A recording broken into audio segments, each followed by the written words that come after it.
Next point इसमें आता है एसेट्स। एसेट्स ऐसी संपत्तियां, ऐसे एसेट्स, ऐसे आइटम होते हैं जिनको हम बिजनेस में परचेज करते हैं और वो हमारे पास बिजनेस में लॉन्ग टर्म तक रहती है, लंबे समय तक हमारे पास अवेलेबल रहती है। 1 साल, 2 साल, 5 साल, 10 साल, 15 साल, 20 साल, एक लॉन्ग पीरियड तक हमारे पास रहती है। तो हम ये कह सकते हैं कि हमने अपने बिजनेस से या हम क्रेडिट में भी परचेज़ कर सकते हैं। हमने अपने बिजनेस का फंड ऐसी ऐसी वस्तु पे किया हुआ है, ऐसे थिंग्स आर्टिकल्स में किया है जो कि हमारे पास लंबे समय तक रहेगा। और सेकंड इंपॉर्टेंट पॉइंट, जिसको सेल करना हमारा ऑब्जेक्ट नहीं है, हम जिसे बेचने के लिए नहीं खरीदते हैं, वो हमारे लिए एसेट्स कहलाता है। जैसे प्लांट, बिल्डिंग, मशीनरी, फर्नीचर, ये हमारे लिए ऐसे आइटम हैं जो कि हमारे लिए एसेट्स होते हैं। लेकिन गुड्स ऐसे आइटम होते हैं जिनको हम सेल करने के उद्देश्य से परचेस करते हैं, वो हमारे लिए गुड्स कहलाता है। तो यहाँ पर हमें डिफरेंस भी समझना होगा गुड्स में और एसेट्स में। गुड्स ऐसे थिंग्स आर्टिकल्स, ऐसी वस्तु होती है बिजनेस के लिए जिसको हम परचेस करते हैं सेल करने के लिए, और एसेट ऐसे आइटम होते हैं जिनको हम परचेस करते हैं हमारे बिजनेस में लंबे समय तक रखने के लिए, और उससे हम अपने बिजनेस को रन कराने में हेल्प लेते हैं। तो एसेट ऐसे आइटम होते हैं जिनकी हेल्प से हम बिजनेस में रेवेन्यू जनरेट करते हैं। जैसे मशीनरी है, प्लांट है, बिल्डिंग है, इनकी हेल्प से ही हम जो बिज़नेस कर रहे हैं, जिस वस्तु का बिजनेस कर रहे हैं, हेल्प से ही हम रेवेन्यू या इनकम जनरेट करते हैं। तो होप आपको ये समझ में आया होगा। इसमें हमें एक बात और याद रखनी है कि एसेट्स को हम 3 पार्ट में बांट सकते हैं। एक है fixed assets, second current assets, और थर्ड है फिक्टिशियस एसेट्स। तो फिक्स्ड एसेट्स ऐसी एसेट्स होती हैं जो कि लंबे समय तक के लिए परचेज़ की जाती हैं और जिनको हम इजीली मनी में कन्वर्ट नहीं कर सकते। नॉर्मली ये लॉन्ग टर्म एसेट्स ही होती हैं, जैसे प्लांट, बिल्डिंग, मशीनरी, फर्नीचर। ये ऐसे आइटम है जिनको हमने परचेज़ तो किया है बट एक लंबे समय के लिए परचेज़ किया हुआ है, जिसको हमें सेल करना ऑब्जेक्ट नहीं है, जिसको हम इजीली मनी में कन्वर्ट नहीं कर सकते हैं। तो ये होती हैं फिक्स्ड एसेट्स। नेक्स्ट पॉइंट, अच्छा, फिक्स्ड एसेट्स में आपको एक चीज़ और ध्यान रखनी है कि ये 2 प्रकार की हो सकती है, टेंजिबल एसेट्स और intangible assets. Fixed assets mean जिसको हम आंखों से देख सकते हैं वो टेंजिबल एसेट्स होता है, और ऐसी एसेट जिसको हम आंखों से नहीं देख सकते हैं वो इनटेंजिबल एसेट्स होता है। आंखों से देख सकने वाली जो एसेट्स होती हैं टेंजिबल एसेट्स, वो प्लांट, बिल्डिंग, मशीनरी, फर्नीचर होती हैं, और जो इनटेंजिबल एसेट्स होती हैं वो जिसको हम आंखों से नहीं देख सकते। जैसे बिजनेस के लिए गुडविल ऐसी एसेट्स होती है जिसको हम आंखों से नहीं देख सकते हैं, बट ये हमारे लिए फिक्स्ड एसेट्स की कैटेगरी में आती है। नेक्स्ट पॉइंट बनता है इसमें करंट एसेट्स। तो करंट एसेट्स ऐसी एसेट्स होती है जिसको हम शॉर्ट टर्म एसेट्स कह सकते हैं और जिसको हम इजीली मनी में कन्वर्ट कर सकते हैं। जैसे कि डेटर्स है, स्टॉक है, बिल रिसीवेबल है, ये ऐसे आइटम होते हैं, ऐसी एसेट्स होती हैं जिनको हम करंट एसेट्स मान के चलते हैं, क्योंकि इनसे हमें नॉर्मली 1 साल के अंदर पैसा मिल जाता है। ये शॉर्ट टर्म एसेट्स होती हैं जिसको हम मनी में कन्वर्ट कर सकते हैं। जैसे हमने गुड सेल किया क्रेडिट में, तो वो जिस कस्टमर को सेल किया वो हमारे लिए डेटर्स होगा, और डेटर्स से हम कैश रिसीव कर सकते हैं 1 साल के अंदर, तो ये हमारे लिए करंट एसेट्स में आएगा। सेम ऐसा इसमें आता है स्टॉक। तो बिजनेस में जो गुड्स या स्टॉक गोडाउन में रखा हुआ है, नॉर्मली वो 1 साल के अंदर सेल हो जाता है, जिसको हम इजीली मनी में कन्वर्ट कर सकते हैं, ये शॉर्ट टर्म एसेट्स में आता है। और इसके बाद बिल्स रिसीवेबल। तो बिल्स रिसीवेबल ऐसी एसेट्स होती है जिसको हमने गुड सेल किया है जिस कस्टमर को, उससे हमें बिल्स रिसीवेबल मिलता है, और उसको हम एक मैच्योरिटी डेट पर, जो कि नॉर्मली 1 महीना, 2 महीने, 3 महीने की हो सकती है, हमें मैच्योरिटी डेट पर उस बिल्स का पेमेंट मिल जाता है। तो ये भी हमारे लिए करंट एसेट्स की कैटेगरी में आता है। नेक्स्ट पॉइंट बनता है इसमें फिक्टिशियस एसेट्स। तो फिक्टिशियस एसेट्स ऐसी एसेट्स होती हैं जो कि एक्सपेंसेस से लॉस से रिलेटेड होती है। जैसे इसमें एक आइटम बनता है, एक हेड बनता है डिफर्ड रेवेन्यू एक्सपेंडिचर। ये ऐसे एक्सपेंसेस होते हैं जिसका बेनिफिट हमें अगले 5 साल तक मिलता है। जैसे मान लीजिए अगर कोई कंपनी अपने बिजनेस के प्रमोशन के लिए हैवी एडवर्टीज़मेंट करती है बहुत ज़्यादा मात्रा में, तो वो एडवर्टीज़मेंट का जो बेनिफिट्स है वो हमें आने वाले 5 साल तक मिलेगा। तो हम ये कह सकते हैं कि हम उस एक्सपेंसेस को 5 साल तक इसको यूज़ करेंगे, मीन्स हम उसको 5 साल में डिवाइड करके हर साल उसका 20% हर साल यूज़ करेंगे और या राइट ऑफ करेंगे अपनी बुक में।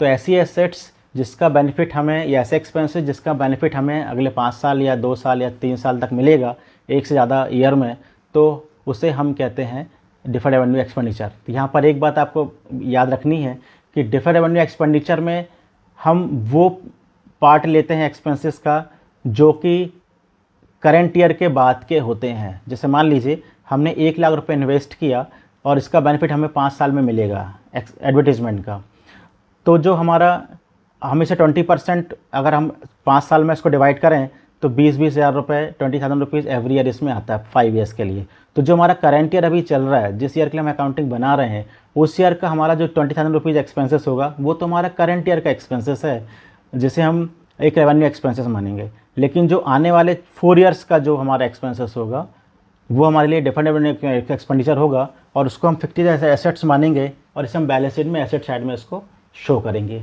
तो होप आपको ये एसेट समझ में आया है। नेक्स्ट पॉइंट इसमें बनता है लायबिलिटी। तो लायबिलिटी एसेट्स का जस्ट अपोजिट होता है बैलेंस शीट में।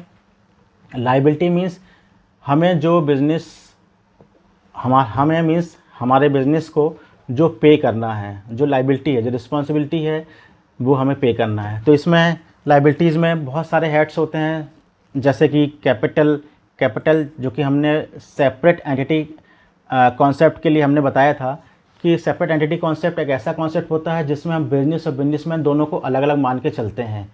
तो उस कंडीशन में बिजनेस और बिजनेसमैन को हमने अलग अलग मान के चले हैं, तो बिजनेसमैन जो भी कैपिटल इंट्रोड्यूस करता है बिजनेस में, तो बिजनेस के लिए वो लायबिलिटी होता है। तो हमें ये याद रखना है कि हम जिस लायबिलिटी एसेट्स की बात कर रहे हैं, हमें बिजनेस के पॉइंट ऑफ व्यू से ही उसे देखना है। तो लायबिलिटीज़ में अगर हम बिजनेस के पॉइंट ऑफ व्यू से देखें तो जो कैपिटल बिजनेसमैन ने इंट्रोड्यूस किया है वो बिजनेस रिटर्न करेगा, तो बिजनेस के लिए लायबिलिटी है, और बैलेंस शीट में लायबिलिटी साइड में उसे शो करेंगे। तो इसमें लायबिलिटी में एक पॉइंट बनता है कैपिटल, जो हमने अभी देखा। इसके बाद इसमें और भी पॉइंट्स आते हैं, जैसे बैंक से लोन लेना, bank loan, goods purchase on credit, उधार में गुड्स परचेज करेंगे तो सप्लायर को पैसा देना है, लायबिलिटी है ड्यू टू सप्लायर्स, तो वो हमारे लिए क्रेडिटर होंगे, और क्रेडिटर्स को भी हम लायबिलिटी मानते हैं, बैलेंस शीट में लायबिलिटी साइड में शो करते हैं। और इसके अलावा और भी बहुत सारे पॉइंट्स हैं जो कि हम अभी नेक्स्ट टॉपिक में इसे देखेंगे। नेक्स्ट पॉइंट है इसमें रिसिप्ट। तो रिसिप्ट में 2 पॉइंट आता है, कैपिटल और रेवेन्यू। तो रिसिप्ट मीन्स जो बिजनेस को कैश रिसीव्ड हो रहा है या जो हमें मनी रिसीव हो रहा है वो रिसिप्ट होगा। अब रिसिप्ट 2 प्रकार की हो सकती है, कैपिटल रिसिप्ट या रेवेन्यू रिसिप्ट। तो बिजनेस के लिए रिसिप्ट 2 प्रकार की, जिसमें कैपिटल रिसिप्ट मीन्स ऐसी रिसिप्ट जो कि नॉन रिकरिंग नेचर की होती है, मीन्स बार बार हमको नहीं मिलती, या ऐसी रिसिप्ट जो कि रेवेन्यू नेचर की नहीं होती है, जो हमें बार बार नहीं मिलता है, एक एबनॉर्मल या कैजुअल रिसिप्ट मान सकते हैं, या ऐसी रिसिप्ट जो कि हमें every month, day to day, every month हमें नहीं होती है, और इसका बेनिफिट जो है हमें कैपिटल के रूप में इसको लेते हैं। लेकिन एग्जांपल इसमें हम एक समझते हैं, जैसे हमने मशीनरी सेल की, तो आज से 10 साल पहले हमने जो मशीनरी परचेज़ की थी, उस समय जो हमने एक्सपेंसेस किया था वो हमारे लिए कैपिटल एक्सपेंस होगा, और उसके बाद हमने 10 साल तक उस मशीनरी को यूज़ किया, और 10 साल तक मशीनरी को यूज़ करने के बाद आज अगर हम उसको सेल करते हैं तो उसको सेल करने से हमें जितना कैश रिसीव्ड होगा, जितना भी हमें रिसीप्ट होगा अमाउंट, वो हमारे लिए कैपिटल रिसीप्ट माना जाएगा। रेवेन्यू रिसिप्ट ऐसी रिसिप्ट जो कि हमें रिकरिंग नेचर की होती है, जो हमें बार बार हर महीने, डेली, पूरे साल भर हमेशा रिसीव करते हैं, उसको बोलते हैं रेवेन्यू रिसिप्ट। जैसे मान लीजिए कमीशन रिसीव करना, तो हमें अपने बिजनेस के लिए कमीशन हमेशा रिसीव्ड होता है, ये हमारे लिए रेवेन्यू नेचर का होता है। इसके अलावा और भी जो भी रिसिप्ट बनेंगी बिजनेस रिलेटेड, वो हमारे लिए रेवेन्यू रिसिप्ट मानी जाएगी। नेक्स्ट पॉइंट बनता है पेमेंट्स। तो पेमेंट्स हम यहाँ पे 2 पार्ट में डिवाइड करते हैं। पेमेंट्स से नाम से ही समझ में आ रहा है, पेमेंट्स मीन्स किसी को पे करना। अब पे करना मीन्स ये कैपिटल नेचर का भी हो सकता है और रेवेन्यू नेचर का भी हो सकता है। कैपिटल नेचर का मीन्स अगर हम बिजनेस के लिए मशीनरी या बिल्डिंग परचेज़ करते हैं, तो हम यहाँ पर पे करेंगे। तो बिल्डिंग के लिए अगर हम पे करेंगे तो ये, या मशीनरी के लिए पे करेंगे तो ये हमारे पास से पेमेंट्स तो है बट कैपिटल नेचर का है। कारण ये है कि हम यहाँ पर डेली सेल नहीं करते हैं, हम 1 साल 2 साल 5 साल 10 साल में कभी कभी सेल करते हैं। तो कैपिटल पेमेंट्स मीन्स ऐसा पेमेंट्स जो कि एबनॉर्मल नेचर का होता है, या हम ये कह सकते हैं कि कई वर्षों में एक बार होता है, हमेशा नहीं होता है, डेली नहीं होता है, और वो रेवेन्यू नेचर का नहीं होता है। मशीनरी के लिए पे करना, बिल्डिंग परचेज करना, ये सब पेमेंट्स है, बट कैपिटल पेमेंट्स है। Next point is revenue. तो रेवेन्यू नेचर का जो पेमेंट्स होता है, ये ऐसी पेमेंट्स है जो कि आप हमेशा करते हैं बिजनेस में, डेली होता है या वीकली या मंथली या साल में कई बार होता है।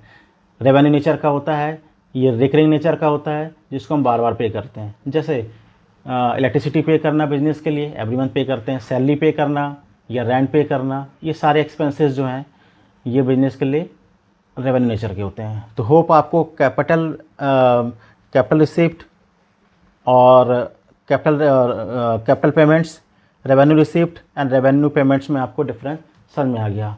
फिर से एक बार समझ लेते हैं।